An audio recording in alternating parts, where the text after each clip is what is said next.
It's a Thursday, and that means time for the social media preview of the high school football weekend as the teams start to dwindle down. Chuck Freeby and Bo Hunt with you as we look at regional weekend on both sides of the state line. Only one of our Michigan teams still alive, but they're really good. The Edwardsburg Eddies playing up a class this year in Division III. They find themselves in the quarterfinals against DeWitt Saturday afternoon at Leo Hoffman Field. And we know what Edwardsburg's going to do. They're going to run the football. Yeah, and when you look at this offense and when you think of Edwardsburg, you always think offense. Well, the last 2 years, they haven't scored under 28 points on their offensive side until last week when they scored 16. But I think the key to this game and the key to their season was their defense. They only gave up 2 points last week, 7 points all year. So I really think their defense is the thing that propels them into the championship game. Underrated defense, I think. So many people get focused on that offense. Against DeWitt, they'll take on a team that's been red hot. They've won 6 in a row after struggling in the first half of the season. And DeWitt has a pretty potent passing game. I'm not sure the Eddies see a whole lot of that during the Wolverine Conference season. So I think they'll be challenged. But you have to remember, DeWitt had to rally from behind to beat St. Joseph late in the season. Yeah. Of course, Edwardsburg handled St. Joseph pretty easily in that first district game. So I would think the Eddies would be favored at home. We'll see. In 1A in Indiana, North Judson has the unenviable task of taking on perennial power Lafayette Central Catholic. Brett Lambert has done a heck of a job to bring the sectional title back to North Judson. Is that all they're going to get this year? Well, when you look at this team, have they overachieved? To some, yes, but probably to them, no. I mean, this is their first sectional in 15 years. Like you said, they're going up against LCC. 5 state titles in the last 9 years, but they've moved back down to 1A after they've been moved up.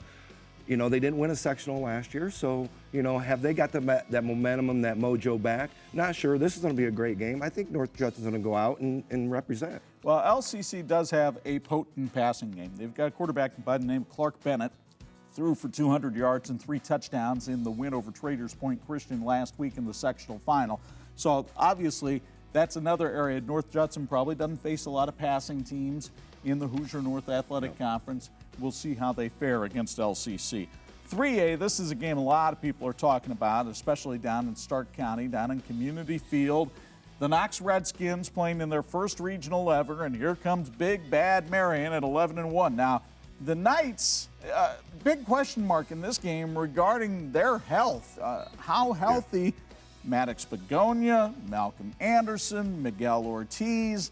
That's a lot of potency in your offense and defense. That's a question mark going into a regional. Yeah, and that's huge. When, you know, a couple of those guys going both ways. The leader of your offense, you know, banged up a little bit. Injuries is the big question mark in this game.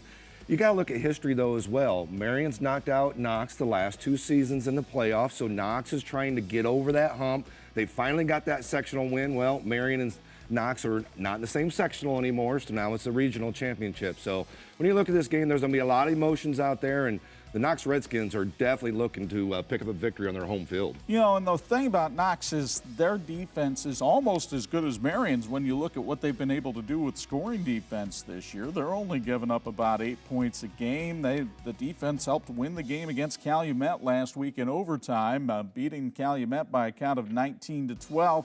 I don't think there's going to be a whole lot of points scored on either side of the ball tomorrow night at Community Field. Yeah, I totally agree with you. This is going to be another defensive game, and especially when Marion, you know, last week against Jimtown, there was a 14-13 victory. Their defense had to step up because those guys got hurt. Second quarter and third quarter, they got knocked out. So the rest of the game, their defense really had to step up, and it did, and it has to tomorrow night as well. Now, when I was growing up, even when you were growing up, Hobart was a power in high school football. Can you believe they have not gone to a semi-state in 23 years, and New Prairie's going to try to keep it that way in 4A tomorrow night when they go over to the Brickyard. So used to calling it the Bricky Bowl, but now it's the Brickyard. And New Prairie, Chase Ketterer, didn't throw it a whole lot last week against Plymouth. He ran it a whole lot, though. 46 times, 286 yards, and 4 touchdowns. And that's what New Prairie will try to do against a Hobart defense that's been really good the second half of the season. Yeah, Hobart started out 0-2. Of course, one of those losses was to Merrillville, who's still playing in the tournament. The Brickies, they're a team past, you look at the history, so good, But how good are they? Well, they're playing in the region. They play a really tough conference. But when you look at New Prairie, we've seen them this year. We've seen them in the past few years. They run the ball, run the ball, run the ball, and they try to make you get out of position, and they're going to do the same thing tomorrow night against Hobart, try to get you out of position. And Chase Ketterer is probably going to have 40 to 50 carries. Senior quarterback, and I like senior quarterbacks going into games like this, and so we'll have to see how the Cougars can represent the NIC. Who did you say Hobart lost to? Merrillville and Chesterton. Well, guess who's still alive in the 6A tournament? The Merrillville Pirates. They're coached by Brad Cease. Where did Brad Cease play his high school football? Warsaw. Who's playing at Merrillville tomorrow night? Warsaw. We saw the Tigers win their first sectional last week.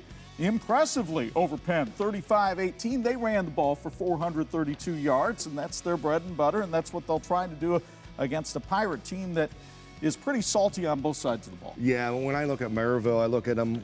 They're 10-1. Only loss was a 1-point loss to Valpo, who is still playing as well. So they play that tough competition, tough schedule.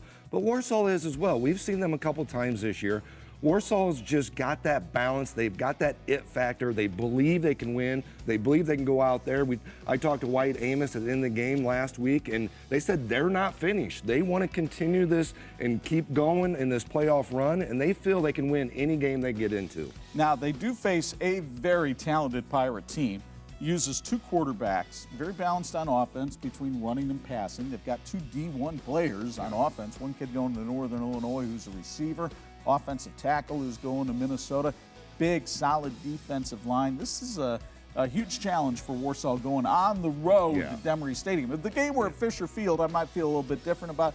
Huge challenge for Warsaw going on the road. Yeah, I think their fans are going to travel well in this game, but I think it's a huge challenge to go to Merrillville and upset Merrillville in this game. Merrillville is definitely the favorite in this game, but if you just believe and you go out there, and if they have what they did in that game last week, 18-play drive on that first drive, that set a statement to Penn last week that said, hey, we're in this to win it. And if they can do that, come out, sustain some drives, have some long drives, I think it might be a long night for Merrillville. Then our 46th game of the week features two teams who played in the semi-state last year.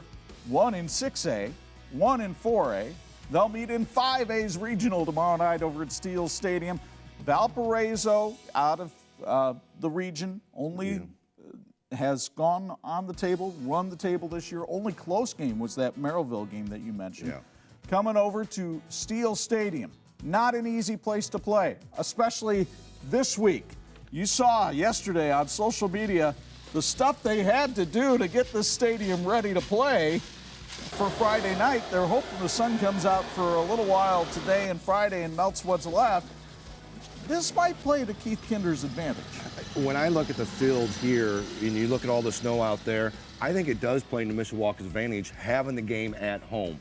When I look at both these teams together, I look at their schedules. Merrillville, of course, we know what schedule they played in the region, or Valpo, against Merrillville and Crown Point, Chesterton, all those teams over there. They've played a really tough schedule. Well, Mishawaka has as well. East Noble, still alive in the tournament. Marion, still alive in the tournament. New Prairie, still alive in the tournament.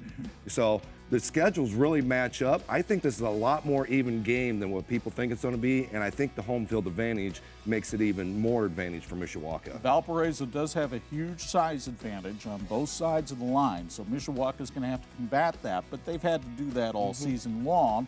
Of course, Justin Fisher, the Mishawaka quarterback, has had a sensational season. Valpo has an all-Duneland Conference quarterback in C.J. Opperman. In fact, Valpo has 10 all-conference players. NIC has not come out with their all-conference team yet.